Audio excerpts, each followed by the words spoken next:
When I was in Texas, one of my students' dad worked for NASA in Houston, and he brought me this space capsule window. You can see the pock marks. I don't know if it's going to show up on video there or not, if I get the light on it just right. Yeah, I can get the light to pan past it. You'll see it's all scratched and pitted right in here. This is from little tiny dust particles in space. Let me set this dumb thing down. Okay. If you're going 17 or 18 or 20,000 miles an hour and you run into a speck of dust, it's likely to scratch the glass. You run into a big rock, it's going to be really hard on the space capsule and the rock, but then don't seem to be as concerned about that. The outer space is full of dust. Nobody questions that. This has been known for a long time, that space contains a lot of dust. Nobody cared, though, because they weren't going up there to travel through space. So, it didn't matter. But when they decided to attempt landing on the moon, they said, we better check and see how much dust is coming in. Quite a few studies were done on the amount of dust in space. Now, this is a little difficult to measure. So, they did a variety of tests. One of them was on top of one of the Hawaiian volcanoes, top of a real tall mountain in Hawaii. They collected dust because they figured it would be less likely to be contaminated with the wind-blown dust off the nearby land, because there is no land nearby. It's all, water. And they collected dust. They tried it with a couple of the high-altitude planes, I believe the U-2, but I'm not sure about that.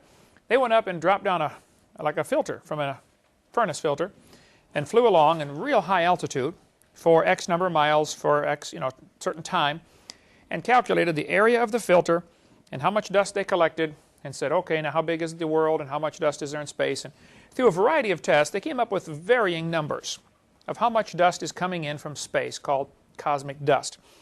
It appears to be from several different sources. Comets or meteors that have burned up and the fragments are coming in to the Earth.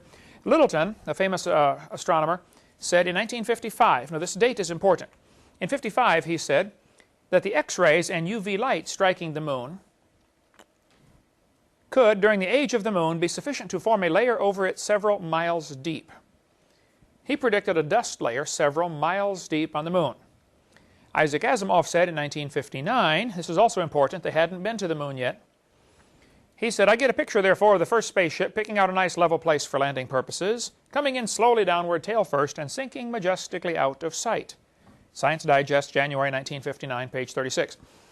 So many people in the late 50s and early 60s were predicting it would be impossible to land on the moon because of all the dust that might be there. Here's a children's book from 1959. They said there is just deep gray dust, dust, dust, dust. Nothing on the moon but dust. Nobody knew for sure how thick it would be, but the estimates ranged around an inch every 10,000 years would be the amount of dust accumulating. Some said it was more, some said it was less. Okay. The fact is there should be an awful lot of dust if the moon is billions of years old. Kind of a last-minute thing, they decided to extend the legs on this lunar landing module and put the big, what's called a duck foot, to spread the weight out like a snowshoe. They put these landing pads on there. They did not lengthen the ladder, though. They thought they would sink into the dust far enough that they wouldn't have to lengthen the ladder any. Notice the ladder is too short. The ladder is actually 18 inches too short. Then they got there and landed on it. They thought, this might be a problem. If the guy, if he jumps down 18 inches, could he get a rip in his suit? You don't want to get a rip in your spacesuit out there. Okay, you're in an extremely hostile environment. A pure vacuum, or close. So the ladder was indeed too short, and there's all kinds of models of this at different places. When they got there and walked on the moon, though, they discovered, of course, there's very little dust on the moon. Chicago Tribune, July 21st, which was 2 days after the landing, or no, that would be a week after the landing, July 20th, they landed on the moon. Yeah, the next day. Now, Section 1, page 1, ran an article about where's the dust in space? Where is it? It wasn't there, and everybody was surprised. Some of the Christians and some of the non-Christians had argued there's not going to be any dust on the moon. And some people today give creationists a hard time if they mention the dust argument because they'll say it's been proven wrong years ago. Well, no, it hasn't been proven wrong.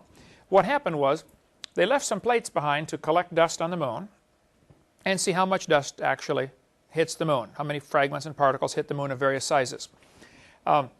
They found out by measuring certain particle sizes, this graph is from Walt Brown's book, In the Beginning. He has a very thorough answer to the lunar dust question near the end of the book in his frequently asked questions section here.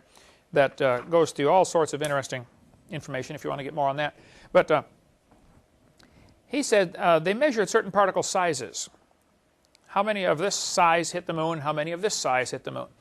Well, if you look at the moon tonight, you'll see there have obviously been a few impacts of some much larger pieces. I mean, there are craters up there that are gigantic. So they interpolate or infer the data between the particle sizes that were measured. Plus, the other problem is when you lay a plate up there to collect impact, particles coming in, it's not going to do the same as it would do if the particle just plain hits the moon. When the particle hits the moon, it blows up a cloud of dust, which comes back down. When they drilled down into the lunar soil and brought it back and tested it, they found only 1 out of 67 particles was actually from space. So by measuring the amount of dust hitting these plates, you've got to multiply that times 67 to get the true number for the depth of the lunar soil. Because most of the lunar soil is kicked up dust that was already there. You figure a dust particle hitting at 18,000 miles an hour packs quite a wallop.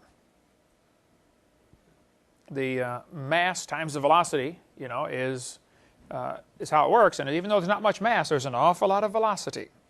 It's moving real fast. He goes through all the formulas in his book right here. It turned out the actual measured amount of dust turned out to be 2.7 inches per million years. Not near what they thought. They thought it'd be an inch every 10,000 years. 2.7 per million is a whole lot less. And the skeptics will argue the dust ratio is much less than they expected. I agree. However, you figure 2.7 inches per million years, and they tell everybody the moon is 4.6 billion years old, that still should have made 1,000 feet of dust on the moon. The moon dust argument is still legitimate. Okay, though some people have said you shouldn't use the moon dust argument. Sometimes I don't use it in my seminars just for sake of time, because I only give 55 minutes, per church session typically or wherever I'm speaking. And so I sometimes will leave that out, but it's still a very legitimate argument. In 1981, Walt Brown, these quotes are right from the back of his book here. He said, I had a conversation with Dr. Herbert Zook of the U.S. National Aeronautics and Space Administration, NASA. He had been intimately involved in estimating the thickness of the dust layer on the moon before the first Apollo moon landing. He also helped analyze the lunar material brought back from the moon. Of the many interesting things he told me and sent me by mail, one is critical in answering the above question. NASA did not realize until the moon dust and rocks were analyzed that only 1 part in 67, or 1.5%, of the debris on the moon came from outer space. The rest was pulverized moon rock. In hindsight, this makes perfect sense. Meteorites that strike the moon travel about 7 times faster than a bullet, averaging 20 kilometers per second. When they strike the moon, they are not slowed down by an atmosphere as on Earth, because the moon has no atmosphere. Therefore, the projectile, regardless of size, instantaneously vaporizes and kicks up a cloud of pulverized moon rock. The vaporized meteorite then condenses on the pulverized moon rocks. This was determined by slicing moon rocks and finding them coated by meteoric material rich in nickel. Uncoated moon rocks have practically no nickel. In this way, NASA arrived at the factor of 62.2.